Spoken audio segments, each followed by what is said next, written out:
Bonjour et bienvenue pour ce nouveau tuto avec le CFC.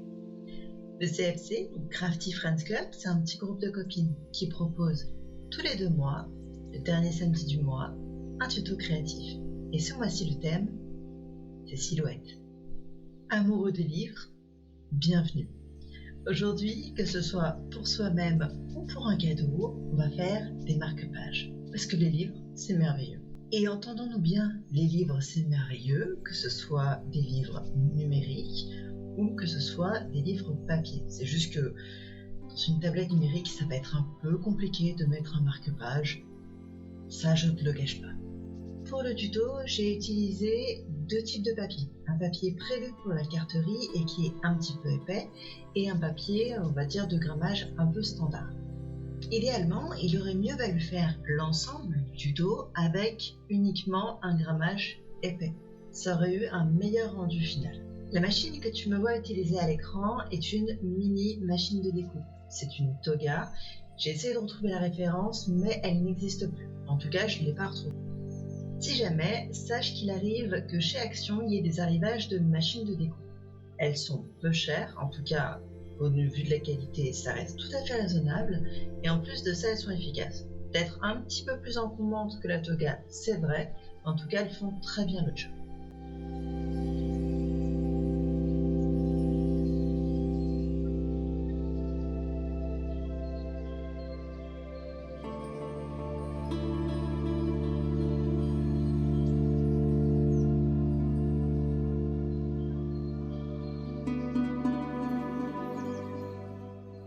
Étant donné que les traces de colle sur le papier foncé se voyaient quand même beaucoup, j'ai décidé d'appliquer une couche de colle blanche.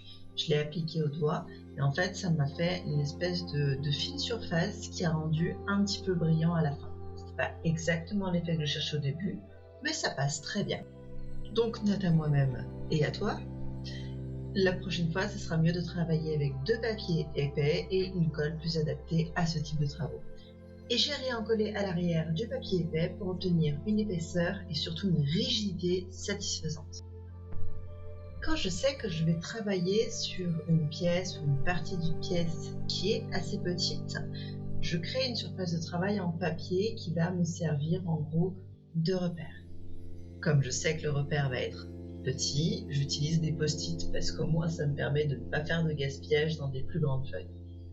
Alors bien sûr, mes post-it n'ont pas de colle, mais en plus de ça, ils ont des couleurs qui sont un petit peu tape à l'œil, comme ça me permet vraiment visuellement de bien délimiter mes zones et de savoir où je vais en fait. C'est une aide visuelle également.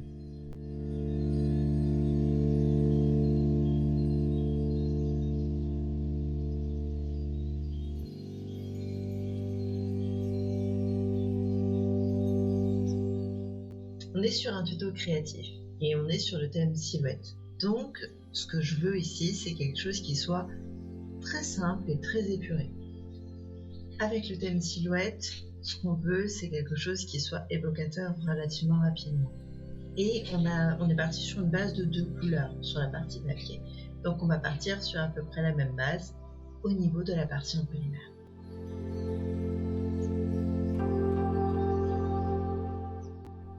Ok. Là, on est sur une partie un petit peu importante de notre tuto. Ce qu'on va faire, c'est qu'on va créer des encoches relativement fines. Pour ça, il faut faire en sorte que la partie en pâte polymère qui est en dessous n'adhère pas à celle qu'on va mettre au-dessus. Donc on va isoler les 2 parties avec des chutes de papier qu'on aura pliées en 2, ceci afin de reproduire l'épaisseur de notre marque-page, l'épaisseur de la partie papier marque-page.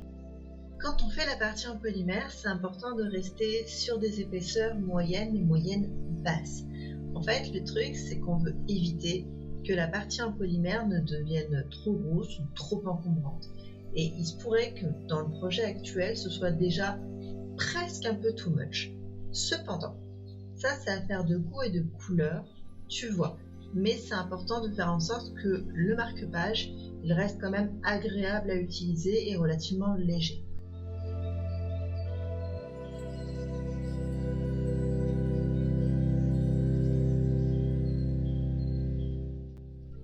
Là, on est pratiquement sur la fin du tuto, c'est-à-dire qu'on va découper les petites formes dans la pâte claire de façon à créer nos silhouettes.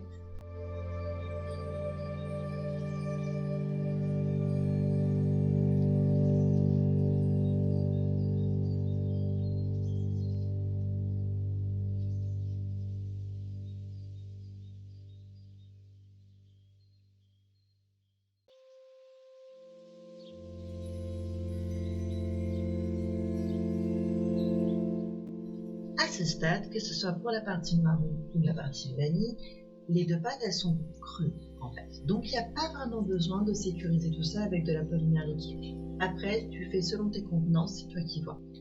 Le découpage à la fin, c'est affaire de goût et de style. Moi je voulais apporter un petit peu de douceur à la forme, mais on aurait très bien pu le laisser comme c'était au départ. Il est même tout à fait possible, après cuisson, de vernir tout ça. Je ne l'ai pas fait parce que je voulais conserver le côté un petit peu mat et un côté brut. Ça, c'est pareil, c'est affaire de goût et de couleur.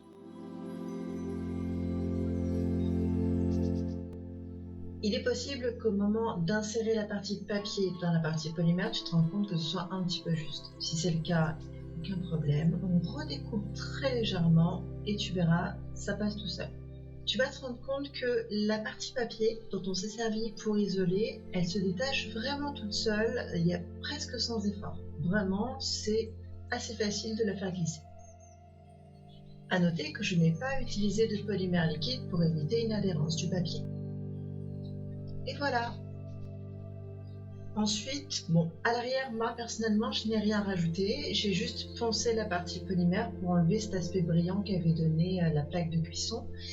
Mais j'aurais pu mettre de la feutrine, j'aurais pu mettre du papier, etc. afin d'apporter, on va dire, une touche finale et de décorer. Je voulais juste éviter d'épaissir davantage mon marque-page, parce que je trouvais déjà un poil trop épais à mon goût. Ça vaudrait peut-être le coup d'utiliser un papier vraiment très fin et de l'encoller ensuite à l'arrière pour terminer le job et faire en sorte de ne pas trop rajouter à l'épaisseur, mais j'avais pas ce qu'il me fallait sous la main au moment où j'ai fait le tuto. Je pense que c'est un des tutos les plus simples que j'ai proposé, même s'il nécessite un petit peu de matériel. Cependant, le résultat final, lui, reste plutôt sympa. Et voilà, on a fabriqué nos propres marque-pages à glisser lors d'une pause dans nos livres préférés.